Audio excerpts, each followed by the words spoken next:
Ang SYM ang isa sa naglalabas ng mga dekalidad na motorsiklo dito sa Pilipinas sa pamamagitan ng Mitsukoshi na siyang distributor ng Taiwan brand motorcycle na SYM, kung saan nakilala sila sa paggawa ng mga maxi scooter kagaya na lang ng Maxim at Jet X at pati na din ang mga underbone motorcycle, kung saan ay pinakilala ng SYM noong nakaraang taon ang bagong BF3i 185cc na sinabing uupo bilang hari ng mga underbone na matagal nang pinaglalabanan ng Suzuki Rider at Sniper.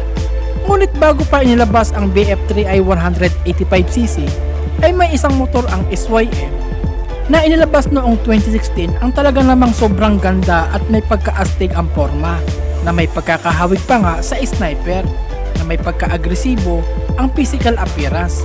At ang tinutukoy natin mga paps ay ang SYM Sport Rider 125i. Ang motor na to ang kauna-unahang fuel-injected underbone motorcycle na inilabas ng SYM. Ang motor na to ay pinalakas ng 125cc fuel-injected 2-valve 4-stroke air-cooled gasoline engine. Ang SYM Sport Rider 125i na kung saan kung tawagin ito sa Vietnam ay SYM Star X 125i. Una itong inilabas sa Malaysia noong August 27, 2016 bago pa ito inilabas sa Vietnam at sa Pilipinas. Ang motor na to ay ginawa sa Malaysia at Vietnam.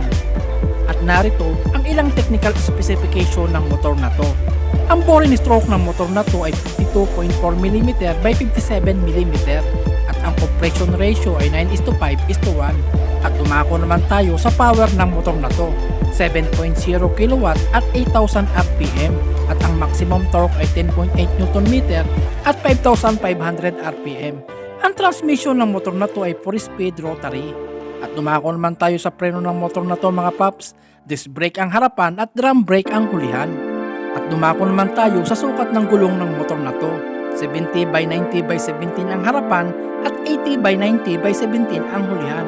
At ang bigat ng motor na to ay 107 kg at ang fuel capacity ay 4.2 liters at ang fuel consumption ay 55 km per liter. Ang motor na to ay nagkataglay na din ng 35 watt halogen headlight at magkapares na LED daylight running lamps at LED taillights. Nagkataglay na din ito ng tachometer at digital LCD panel na kinapapalooban ng digital speedometer, fuel gauge, trip meter, odometer, digital clock at voltmeter.